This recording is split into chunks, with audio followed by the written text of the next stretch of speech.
Well, hello everybody and welcome back to the channel, my friends. This is going to be quick. Why? Because we're watching Star Trek, the original series, Season 1, Episode 28, The City on the Edge of Forever. The penultimate episode of Season 1, but more importantly, an episode that many in the fandom, many in the crew, many in the cast, many of the creatives deem or label as the greatest Star Trek, the original series episode ever. That's a lot to live up to. I'm going in with an open mind, my friends, but I am very excited. I can't wait to see this. So wait no more. If you could do me a favor, hit that like button, smash that subscribe, ring the bell for notifications. You'll be alerted whenever we go live on YouTube. And of course, if you'd like anything we do early or in its full-length format, the link to the Patreon is in the description. But friends, all that is then, and this is now. And now it's time to watch what many consider to be the greatest original series episode ever. Season 1, Episode 28, The City on the Edge of Forever. Prepare to engage maximum warp reaction. And away we go.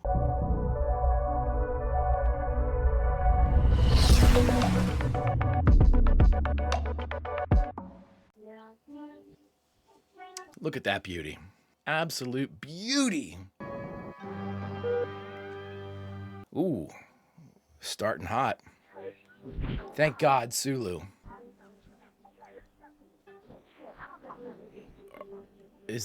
Are we getting attacked or? Good, Scotty's here too. And avoid these areas of turbulence. I believe we'll have them plotted in a few more orbits, Captain. Okay, turbulence. Oh, shit.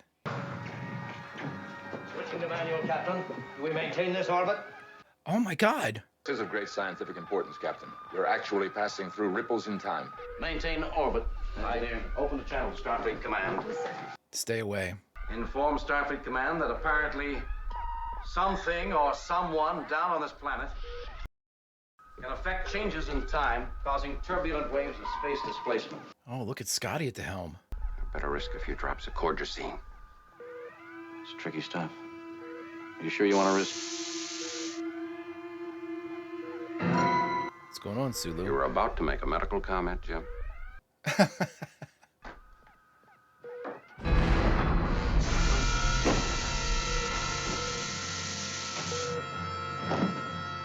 Jesus, Bones.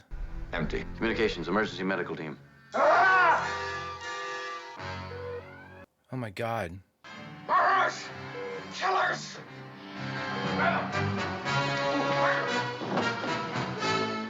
Holy shit! Lock down the turbo lift. Okay, Jim's going to tell us about the final frontier. Wow, we're off at a bang here. We got time ripples. Bones is absolutely juiced up on, I don't know what, I'm scientifically completely terrible with stuff like that. Cortis something or other. So I don't know what kind of, like, sounds like a steroid maybe. I don't know. But holy shit, man. He is, I mean, they said risk a few drops for Sulu. And he took the whole fucking thing. Sorry, pardon my, I'm already cussing right into it. But wow. That was some great acting too by DeForest Kelley. He always has such a quiet delivery. You know, having him scream like that's kind of jarring, which it's supposed to be. Boy, this is supposed to be a great one, friends. The City on the Edge of Forever. We have no way of knowing if the madness is permanent or temporary or in what direction it will drive McCoy. Can't you find this? Wow. Oh, Bones, please don't kill anybody. Is that our, was it Chief Kyle? Well, it was. Bones must be out of his mind because he hates the transporter. Medical department knows as little as we do. In dosages approaching this, there's some record of wild paranoia. I think we're in that realm. Captain, Dr. McCoy has beamed himself down to the planet. And the transporter at that time, What? Captain, was focused on the center of the time disturbance. Okay, so this is definitely a time travel episode then.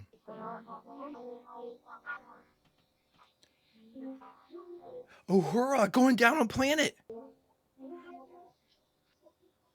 Oh my God, I love it. Begin recording.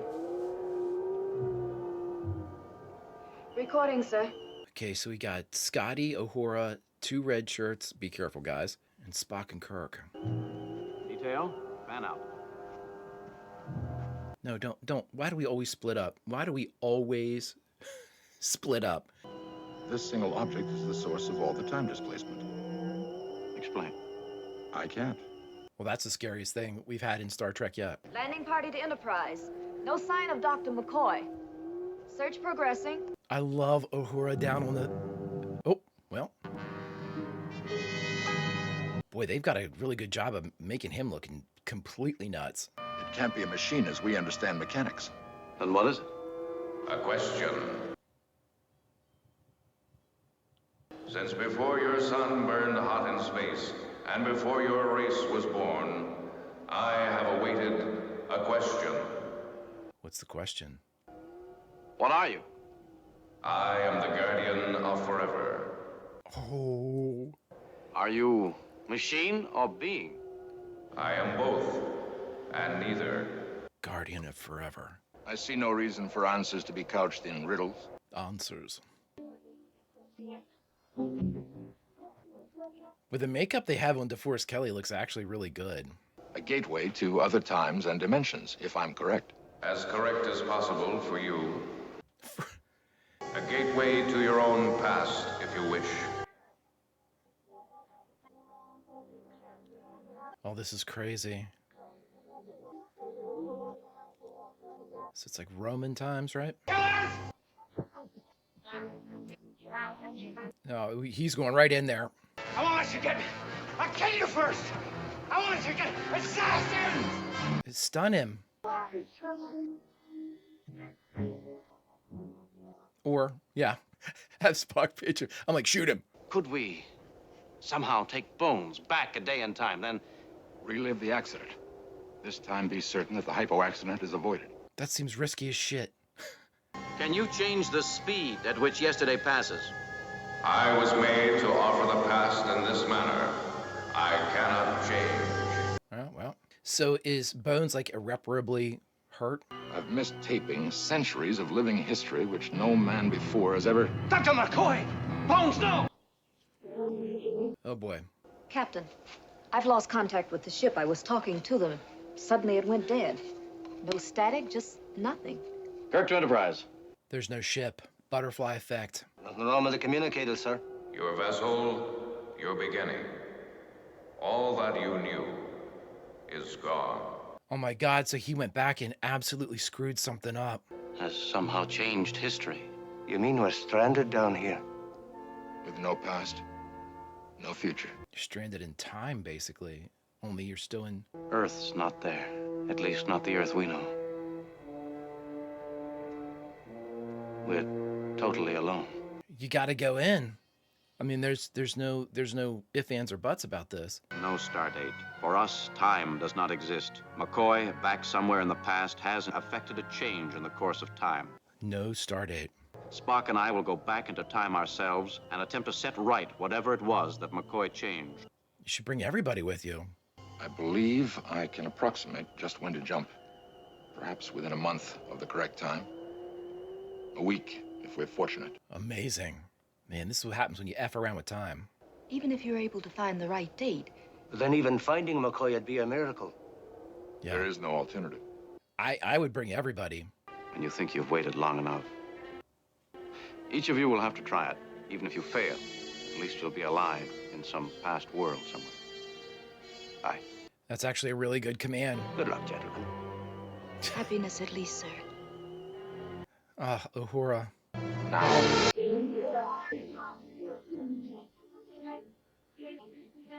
What's the date? Madison Square Garden. We're in New York. Look at this set. Wow. An economic upheaval had occurred. It was called Depression. Depression. Circa 1930. Quite barbaric.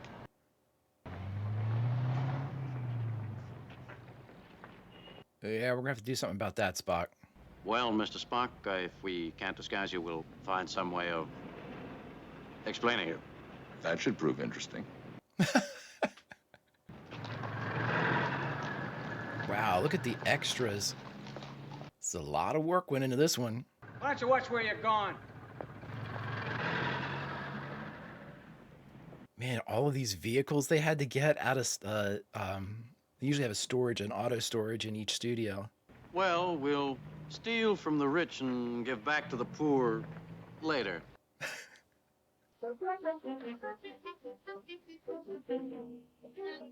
And Kirk gets shot. The end. I mean, all one shot there. I mean, they cut back to Nimoy, but again, he's doing this all in. I think I'm gonna like this century. Simple, easier to manage. We're not gonna have any difficulty explaining. Stealing? Well? You're a police officer. I recognize the traditional accoutrements. Okay. So you also know the incarceration? All right, all right. Drop those bundles and put your hands on that wall there. Come on. I think running would have been the better idea, guys. Oh, yes, it's quite untidy here. Let me help you. I just assaulted a police officer among 6 witnesses. Oh, well, let's run.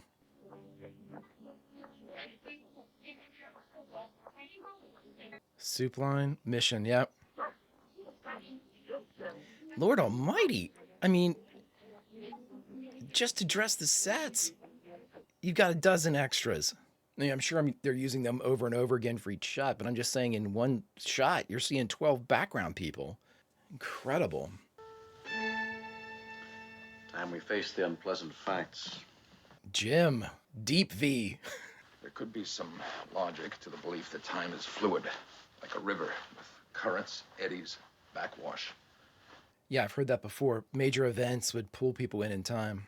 Couldn't you build some form of computer aid here? In this zinc-plated, vacuum-tubed culture. Yes, well, it would pose an extremely complex problem in logic, Mr. Spock. Ah, yes, reverse psychology. Who's there? Oh, dear God. Excuse us, Oh, miss. good. Yeah. We didn't mean to trespass. It's cold outside. Joan Collins. I knew that she tied Ricardo Montalban for a number of costume changes, so I knew she was coming. I didn't know what episode. Well, I could do with some help around here. Doing dishes, sweeping, general cleaning. At what rate of payment? I need radio tubes and so forth, my hobby. The challenge. 15 cents an hour for 10 hours a day. What are your names? Mine's Jim Kirk. His is...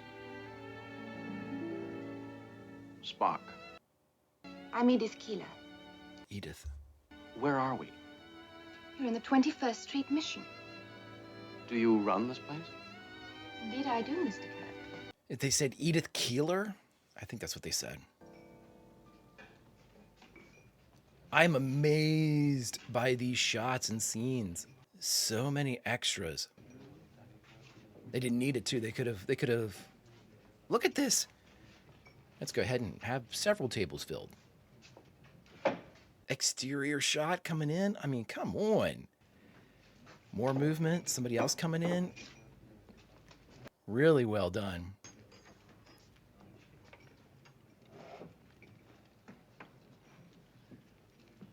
Still, oh, finally cut from that shot. Cool.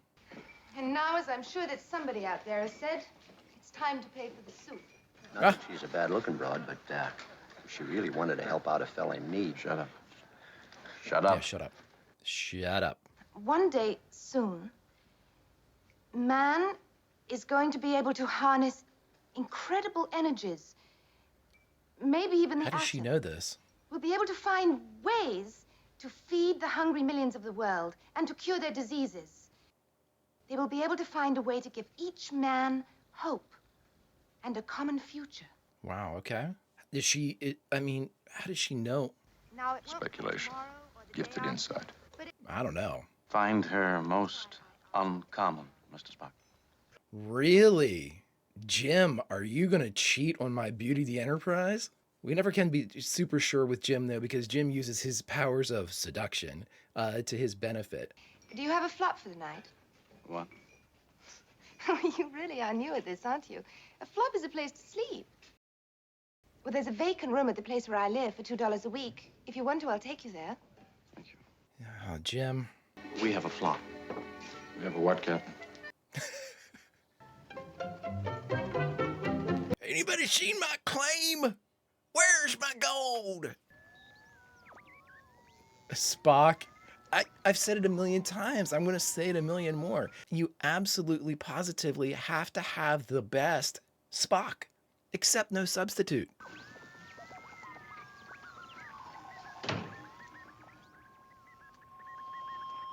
So they could conceivably be here for a week, a month, a year? Captain, I must have some platinum. Platinum? 5 or 6 pounds. 5 or 6 pounds of plat... Dude. McCoy will be along in a few days. Perhaps sooner. They don't know it all, though, right? If you can leave right away, I can get you 5 hours' work at 22 cents an hour. Radio. It's a radio. What on earth is that? I am endeavoring, ma'am, to construct a mnemonic memory circuit using stone knives No. and bearskins. No, radio. I love these two together, like normal clothes. Captain. What can you use a cuckoo clock for? Finely detailed work. Oh, the tools. Okay. Of course he's going to know how to pick this. Are you kidding me? Spock. That toolbox was locked with a combination lock. And you opened it like a real pro. How did she... Why did you do it? I needed the fine tools for my radio work. They'd have been returned in the morning. You're in condition. Walk me home? I still have a few questions I'd like to ask about you two. Ah, well, great. Where would you estimate we belong, Miss Keeler? You? At his side, as if you've always been there and always will. Oh. And you belong in another place. Now you're speaking Jim's language. I'm finished with the furnace. Captain. Even when he doesn't say it, he does. How does she...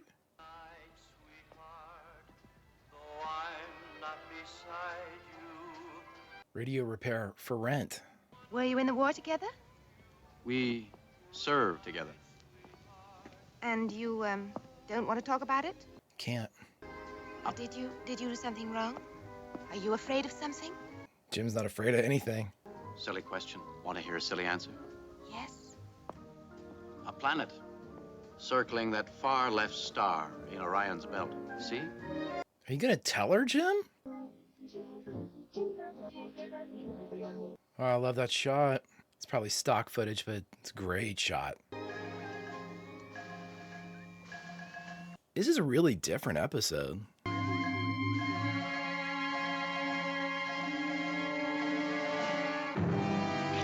Oh no. Is that what changed? Did she die? Did McCoy do something to, like, get her killed? Well, this will be right up Jim's alley. You gotta save her, bud. How are the stone knives and bearskins? I may have found our focal point in time. I think you may also find you have a connection burning someplace. You may find this a bit distressing. Well, let's see what you have. I've slowed down the recording we made from the time vortex. We'll read what it says.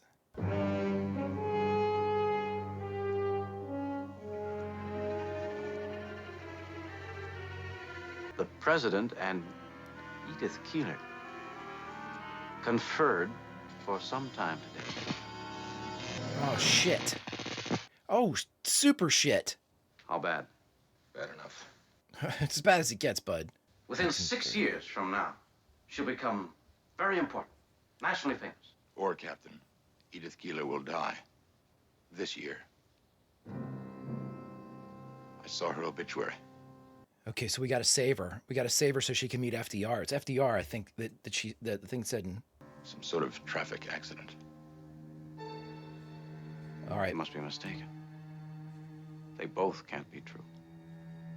No, she dies because this is when Bones is coming in, so she's got to... The dying is the wrong thing.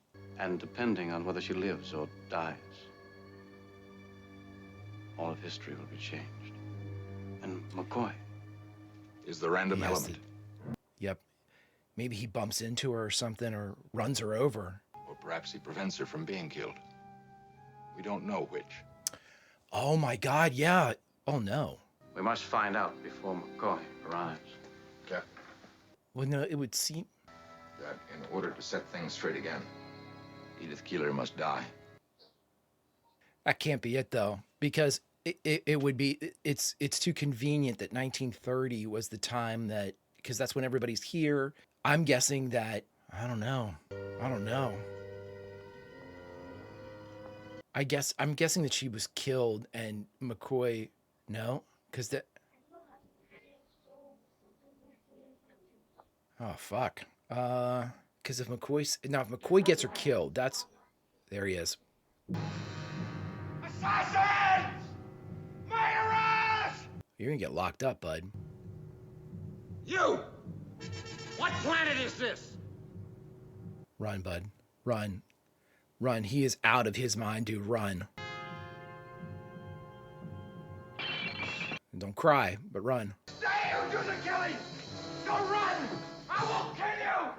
Listen, if someone says don't run, I won't kill you, I'm gonna do what I want to do, which is run. I think that one day they're going to take all the money that they spend now on war and death. And make them spend it on life. Yes. See, she's gotta live because these are like tenets of like what Starfleet becomes. I'm wondering if that's like she's like one of the original inspirations for Starfleet. Fella, you take a sip too much of that old wood alky, and almost anything seems like if Where? Yeah. Is that how you're able to fake all of this? What? Very good. Oh dear God, he's gonna kill him. Right down to the cement beams. DeForest Kelly's knocking it out of the fucking park here. Probably needles and sutures. Oh, the pity. Oh my God, he is knocking it out of the park. Run, guy, run. You got a chance. Run, old timer.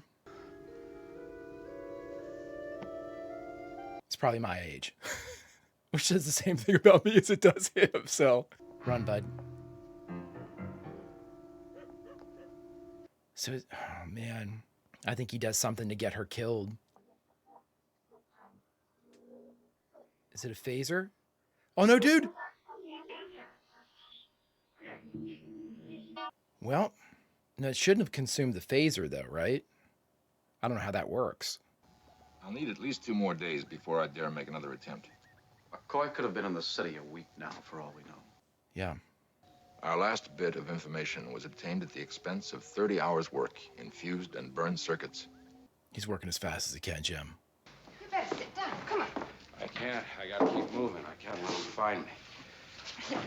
Oh, there's a cot in the back room. Yeah, he's gonna kill her. He's something terrible is gonna happen. I mean, I don't think Bones is gonna like do it deliberately. He's just so.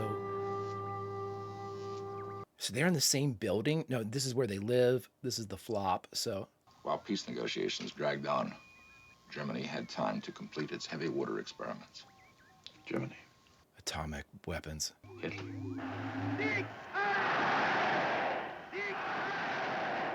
Oh no. Won the Second World War. Because all this lets them develop the A-bomb first. Oh no. She's at the top of the peace movement, isn't she? Keeler, founder of the peace movement. But she was right. Oh no. Peace was the way. She was right, but at the wrong time.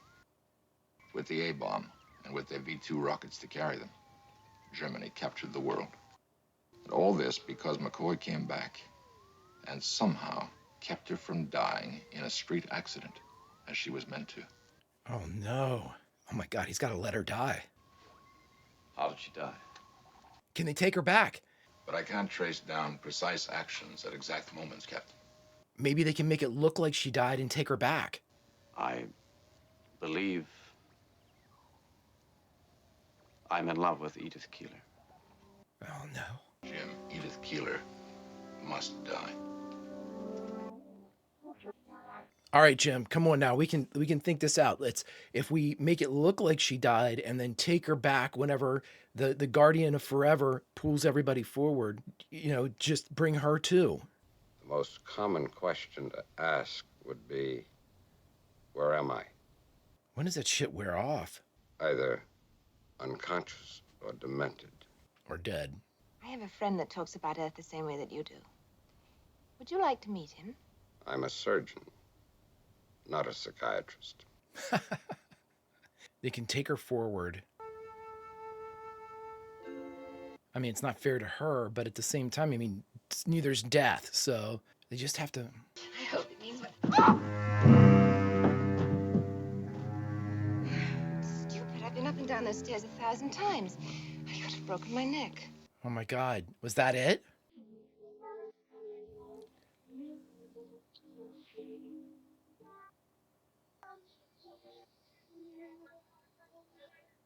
She lost a shoe. That was awesome. Oh, Jim. We can work around this, though. Let's... When she stumbled, she might have died right there had you not caught her. Yep. It's not yet time. McCoy isn't here. If you know what is changed, though... Save her. Do as your heart tells you to do. And millions will die who did not die before. Listen, there's another way out of this, everybody. Come on now. Well, you look just fine, Doctor. Thank you. I thought you might like to see the evening paper. At least that shit's finally starting to wear off. What are you? A friend? Bones is going to keep her alive. What about this place? You running? I try to. Get some rest. I'll see you later. I do think Bones might be falling for her, too. It's hard not to. Edith is awesome. Jim. You know, Dr. McCoy said the same thing. McCoy! Leonard McCoy? Yes. He's in the mission. He's... Stay right here. No, no, no. Stay right there. No, no, no, no, no, no, no. What is it? McCoy, he's in... Oh! No, no, no! No, Jim!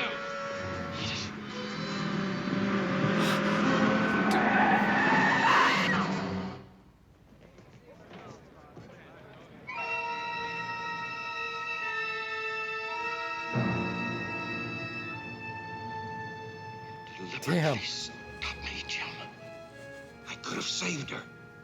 Do you know what you just did? He knows, Doctor. He knows.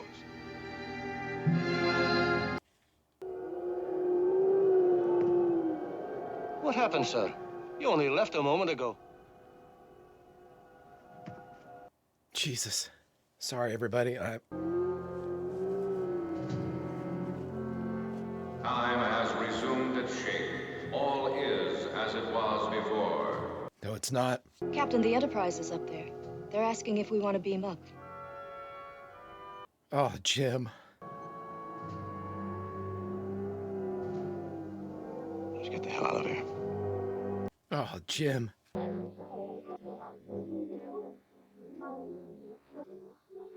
Oh, my God. Well, I am a mess. Holy shit, that destroyed me. All right, my friends, we just got done watching Star Trek, the original series, Season 1, Episode 28, The City on the Edge of Forever. And the only thing we have left to do is to talk about it. All right, my friends, we just got done watching Star Trek, the original series, Season 1, Episode 28, The City on the Edge of Forever. Okay, I'm going to start off by saying this. A couple episodes ago, and by the way, I just clicked and clicked, so I'm still spun up. But a couple episodes ago, I made a comment that many of you non-spoilery answered and replied to. I said, flippantly, I said, boy, does Jim Kirk ever lose?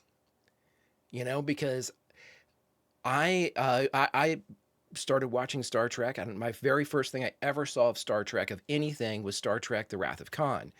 And, you know, they made a big deal about that, you know, Kirk doesn't like to lose, and he rigged the Kobayashi Maru, and, you know, he's never lost. And, you know, it was kind of like the, you know, no spoilers, but the culmination of that movie was his first, like, L that he took. That is not true. So, you know, now when I ask, you know, does Jim lose? Yeah, he lost.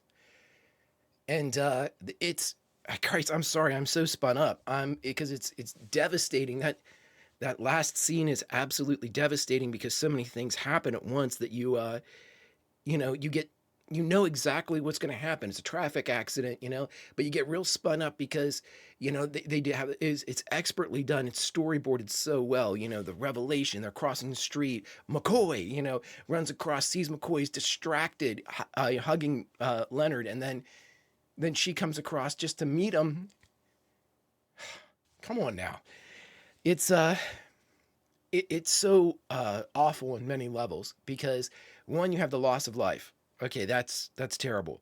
Two, you have somebody who was at that time in 1930 a humanitarian, which the world so sorely needed. She was helping people. She was trying to make the world a better place. She was an absolute good Samaritan, a saint, an angel, whatever you want to title you want to give her. And then to make it even worse is, had she been allowed to live, she would have produced this peace movement that was so profound that it would have allowed Hitler to win, and which is devastating in that this successful peace movement caused such the opposite, caused so much trouble. I had myself convinced, friends. I had myself completely convinced. I was like, oh, this is going to be awesome. They're going to like fake her death and then be able to get her out of there. And then she was always talking about the stars and I thought, oh, okay, so they'll take her up to the Enterprise and then maybe find a place for her, not in Starfleet perhaps, but, like teaching or social work or something in the future, and then I thought like, that was my initial thought. And then I stopped saying that if you look back in the reaction, because I thought to myself, well, no, because I've seen Wrath of Khan, which is a later in the timeline, and there's no Edith Keeler there.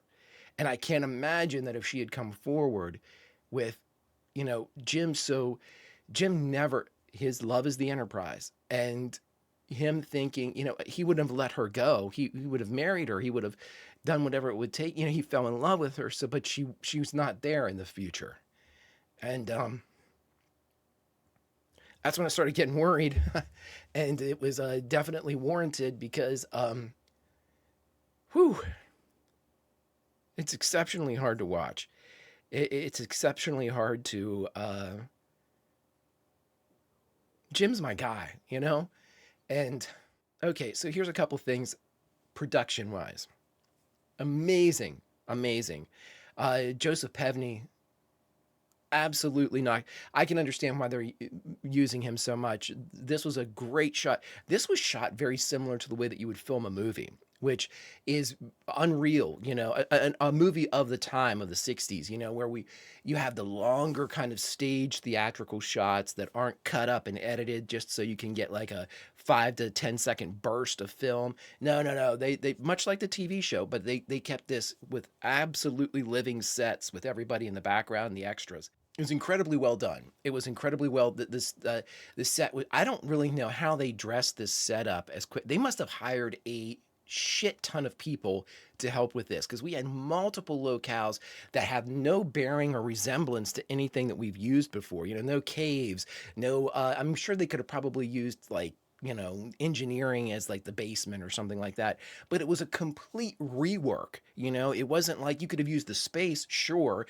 but I didn't see anything that reminded me of one of our other existing sets. I'm sure they were, but nothing reminded me of them. So I didn't look at it and immediately say, oh, that's Jim's room. I didn't look at it and immediately say, oh, that's sick bay. They completely redressed this shit, which is almost as difficult, if not more difficult, than building a new one. Because a new one, at least, you don't have to kind of reconfigure and things like that to make it not the sick bay.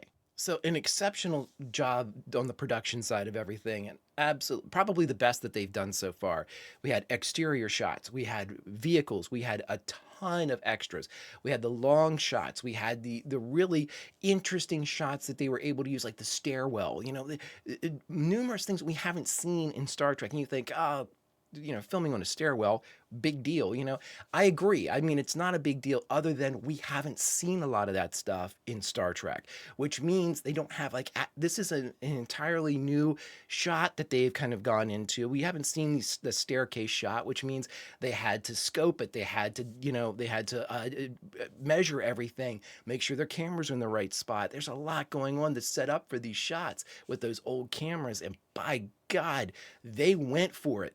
They went for it. Because see, the thing that blows my mind is the easiest way for this episode to, if they wanted to kind of cut corners or to make it easier on production and the director and everybody, is to use specific locales. The basement, their flat, the meeting area of the rescue mission, and don't do anything else. Just all the action, in those 3 spots. That's it. But we didn't. We ended up having, there was transition shots, there were street shots, there were, walking along the sidewalk at different places without the same buildings in the background, the same storefronts in the background. There was a focus on the dressing of the sets, where it was like radio store for rent, and the boxing kind of playbill that they had out there. All of those things require time to make. And I mean, they actually had to make this shit because, I mean, I'm sure you could go to a prop department and pull a lot of stuff out of there, but at the same time, that takes time. And we all know from the Q&As and from everything that you all already know, this show was on such a time constraint. To do what they did in this episode required above and beyond commitment. It's really weird for me too, because this is an exceptional episode of television. And in a weird way for me, it's almost like Star Trek, or the idea, the premise of Star Trek, takes a distant back seat to the events that took place in 1930. That was our story. The story was in 1930 with having to get Spock, get the communicator up, which was a really cool B plot to have in there. McCoy being so sick and coming through with the delusions and whatnot, really cool B plot. Little tidbits that were, really kind of added a somber tone to everything. And I think of when the guy picked up the phaser and killed himself with it. I mean, that's stuff that we usually don't, we don't see like a civilian death a lot in Star Trek. Now, have we? Absolutely. We've seen, plenty of people that are like non-military, non-Starfleet, pass away and die. A ton. I mean, we just had the miners back in, The Devil in the Dark. I mean, they lost 51, however many people ended up getting killed from them. I mean, we didn't see a lot of them, but we saw, the creature burning up at least a couple of them. And, I mean, so they don't shy away from that normally. But with this one, it was more, I guess, realistic. That's a world that we know, that's dying from a horda in a mine tunnel is completely foreign, and thus we can kind of psychologically remove ourselves from it, and honestly, yeah, some guy taking a phaser and, inadvertently killing himself with it is tragic, but at the same time, we can kind of, push it back. That's a phaser. We don't know what phasers are. We don't have those. But having Edith die by getting hit by a car, that everybody can relate to that. 99.99% of people that watch this episode can relate to someone getting hit by a car and killed. There's no stretch of imagination that needs to go into this. There's no context clues that need to be dropped before something like that happens. We all have, heard about that, seen that. God forbid, I hope no one has experienced that with a loved one or a friend. But it's based and it's housed in realism. It's in our world that this event, this tragic event that killed Edith, we know that. We don't have to guess. We don't have to have any background information. It's raw, and it was given to us in an expert form. Now, here's a couple other things that I'm going to say, especially with, I'm thinking of Devil in the Dark a lot here, but, Devil in the Dark, which I really enjoyed. I really enjoyed Devil in the Dark. I thought it was very good. And I noticed during Devil in the Dark that Bill Shatner was getting into some of those, what you all have called Shatnerisms, where he pauses and then rushes through a line and does that stuff. But I really thought, man, there's something up because we hadn't seen any of that before. And I mistakenly thought, and I think this is actually something that'll probably happen if we start seeing it more, but for Devil in the Dark, it was a mistake. I thought, oh, he's getting into a bad habit. He's rushed to memorize stuff, they make changes, and he's doing whatever he can to kind of get into a metronome type of cadence just to help with his memorization. Well, that wasn't it because his dad had passed away during the middle of that episode and he, kept filming to get it done. And so, of course, Bill Shatner is distracted in that. But I'm here to tell you that I know before The City on the Edge of Forever that Bill Shatner was a great actor. He's a very, very good actor based not only on the Star Trek that we saw kind of at the top of this season, which was just exceptional shit. And throughout, I was introduced at the top of the season and I thought, oh my God, this guy's way better than anybody gives him credit for with all this kind of like stereotypical nonsense that comes through. Beyond all of that, and then afterwards, his work in like Boston Legal, he was great in that as Denny Crane, just really great stuff. But this episode in and of itself, I'm not sure if this is like Kirk's best acting because honestly, the power of this episode was given to DeForest Kelley, having to work with that paranoia and psychosis that he was experiencing. It was exceptionally well done. Leonard Nimoy played a fantastic role in this as the unemotional, so to speak, confidant who had to explain to his buddy, listen, she may need to die or she has to die. And he did it in such a way where it didn't compromise the character of Spock, where Spock was like too kind of like comforting. But at the same time, he was able to push the limits of what would be realistic for Spock to say, by softening his speech, by making it the delivery of it as less abrasive as what Spock would, less abrasive than what Spock would normally would say something. If this was a matter of fact type of stuff, he'd say, oh well, she has to die. That's according to what I've discovered, Captain. She has to expire on this date and blah blah blah. But he didn't, and so he played this incredibly supportive, necessary role for Kirk. And then, Bill Shatner was asked to do quite a bit for the first time.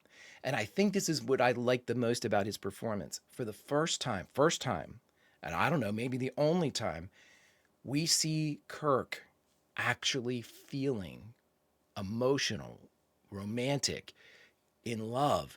All the rest of the stuff that we saw before was just kind of, pomp and circumstance and subterfuge that he was using, to either get more information or get further along or escape something or blah, blah, blah.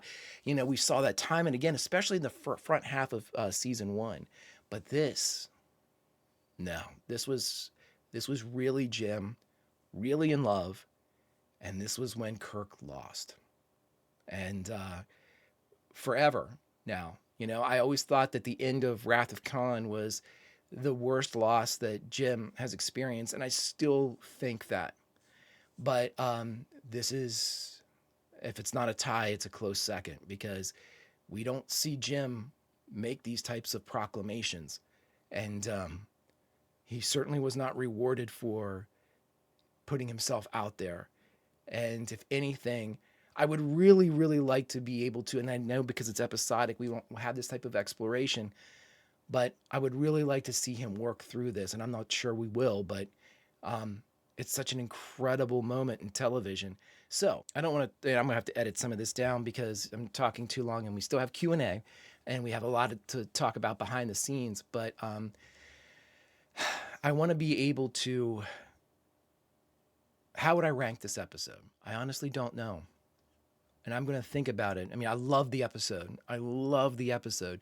But for me, like I said before, this to me seems less Star Trek and more a personal exploration of the characters of Leonard McCoy and Spock and Jim Kirk and Edith Keeler, And for that, it is exceptional.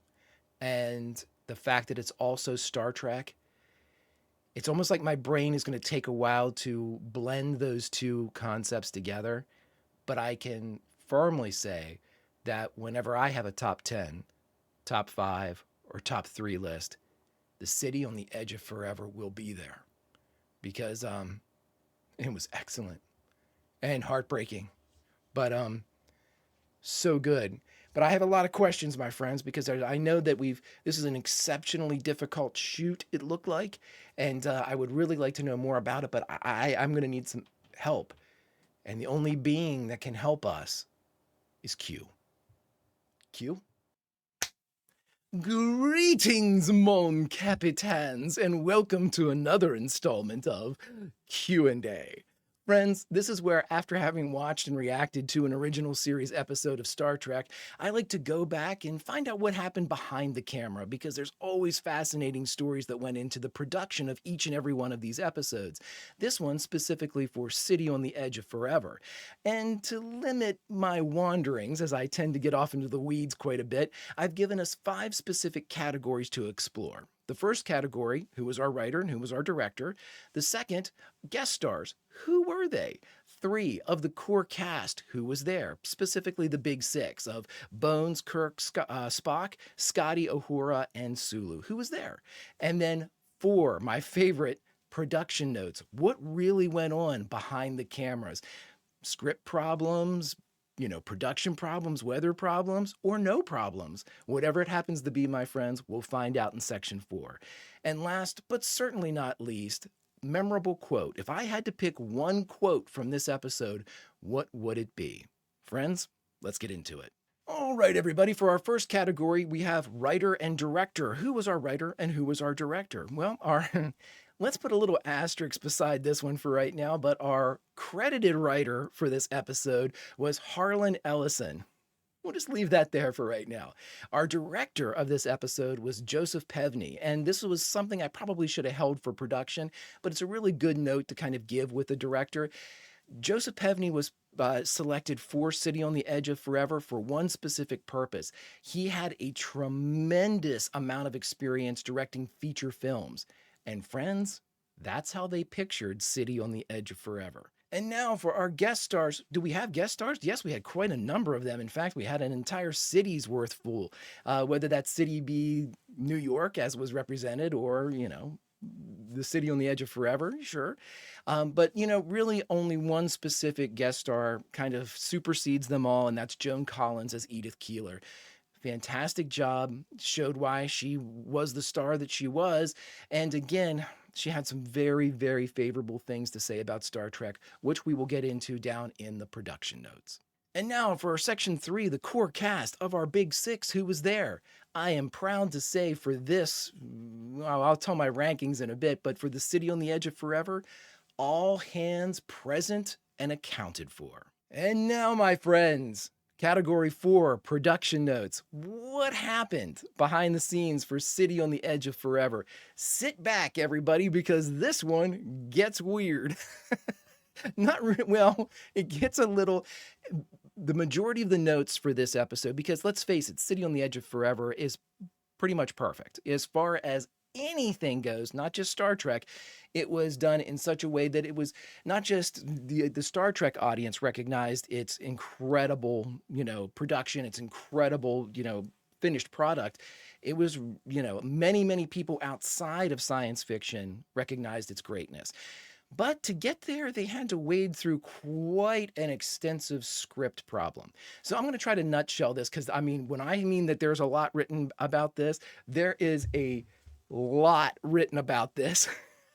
There's a section, most of the section, and these are the voyages for season 1, deals specifically with this part of City on the Edge of Forever.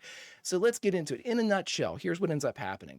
Harlan Ellison was approached because of being a very well-known science fiction writer at the time, was approached by Roddenberry very early on to write a script. That's all well and good.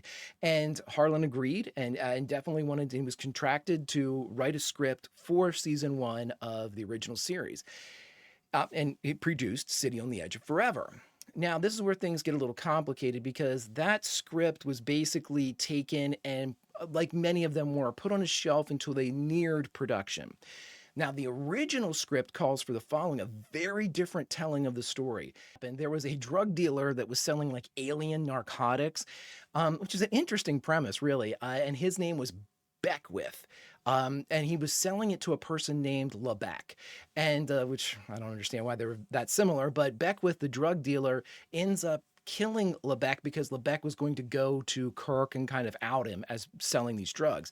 And so he ends up braining him and killing him, goes in front of a court martial, and it's deemed that death is the punishment for the crime that he had committed. And so they beam down to the nearest planet in which to carry out execution by firing squad.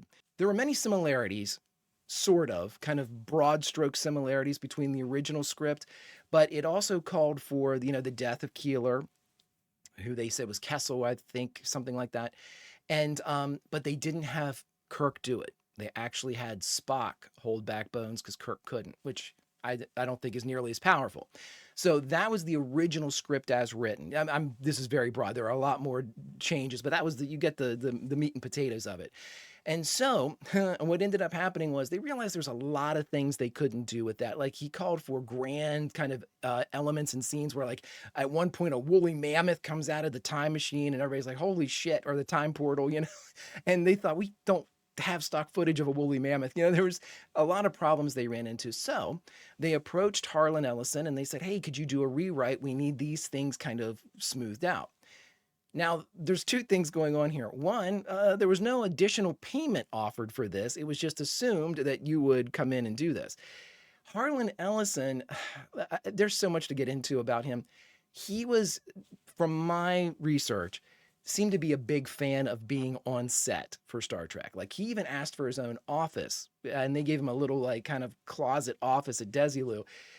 And they had to actually bring him in because he was notorious for procrastinating his writing. He was given 2 weeks. They ultimately got something, but it was in 3 weeks. Various reports say it took a lot longer. They had to actually bring him in and sit him down and watch him type. If you turned away, you would turn back into his office and he'd have music blaring in the office, but he wouldn't be present. He'd be on set, like hanging out with Nimoy and Shatner.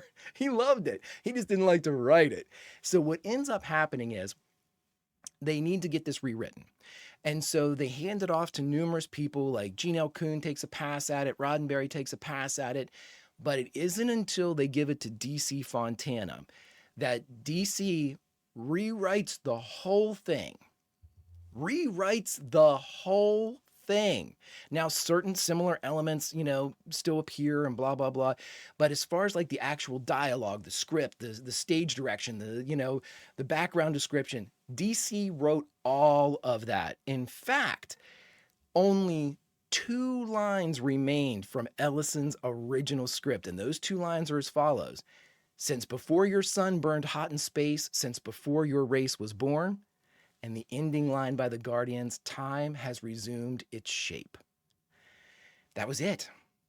Now, here's the craziest thing.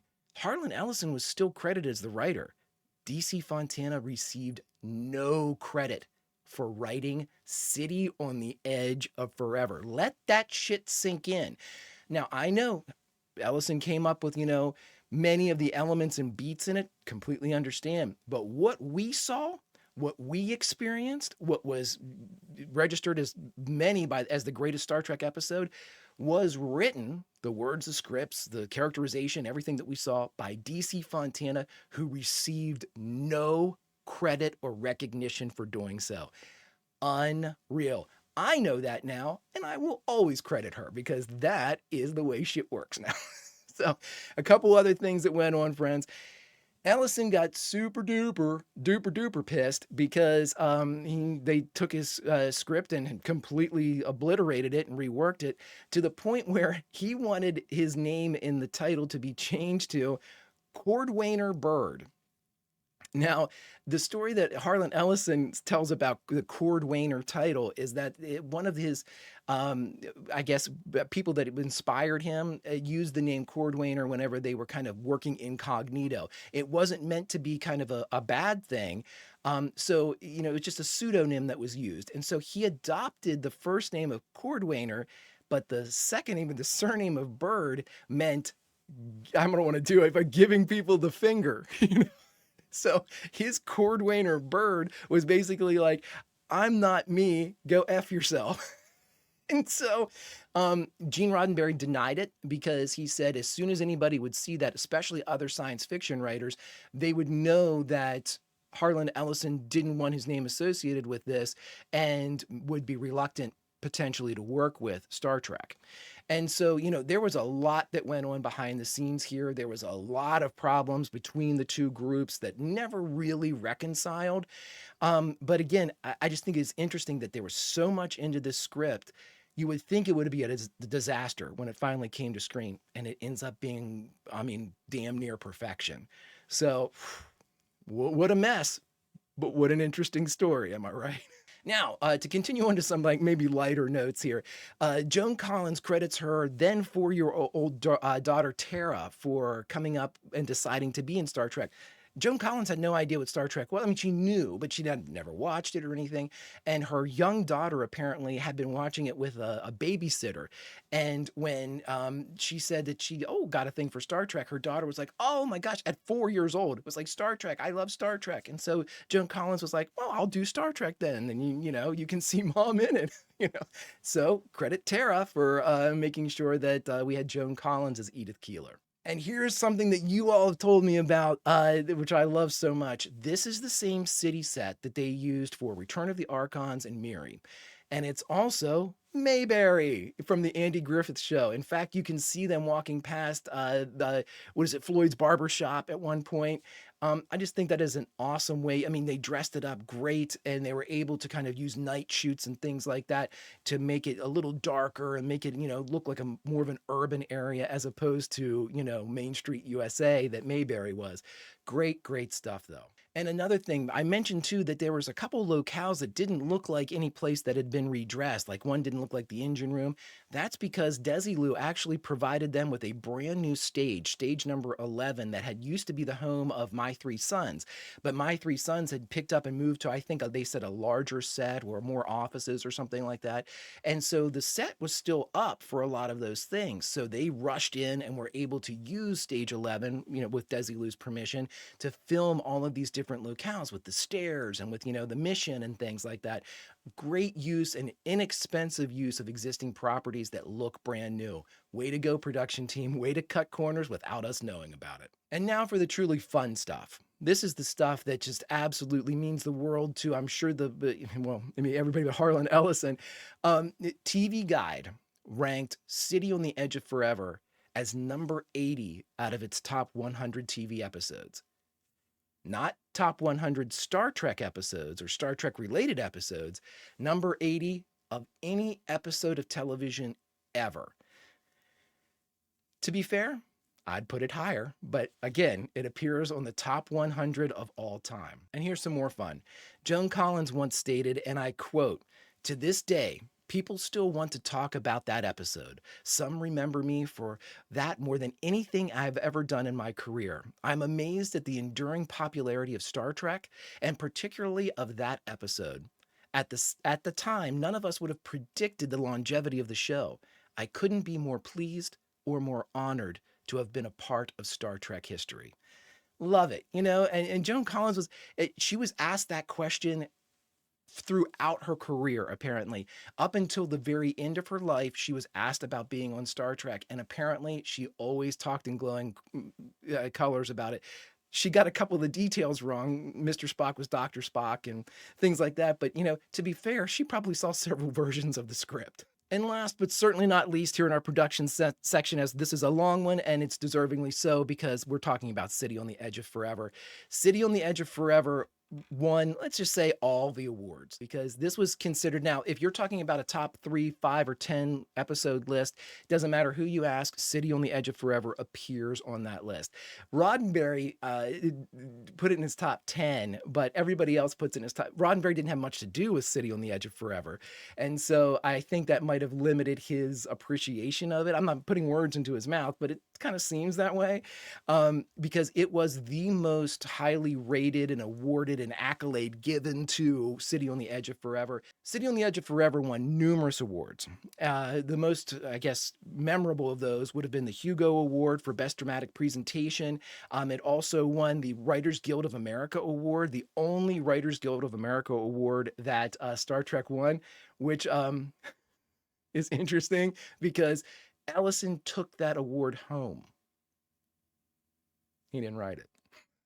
He didn't write most of it, which was interesting where, but again, the accolades for the story are absolutely present and well-deserved, but I will always and forever remember that City on the Edge of Forever came to us via DC Fontana. In the final section, my friends, memorable quotes. For me, there are numerous quotes throughout the episode that deserve to be mentioned, but I had to pick one, and this one is the one that I will remember the most. Just after the death of Edith Keeler, just after the reunion of Bones, Spock, and Kirk, McCoy looks at Kirk, still in his arms, still being held back by Jim, and he says, "You deliberately stopped me, Jim. I could have saved her. Do you know what you just did?" And Spock looks at Bones and says, "He knows, Doctor. He knows." I mean, chills right now. Incredible moment in television. But friends, thus ends another installment of Q&A. Until we meet again, behave.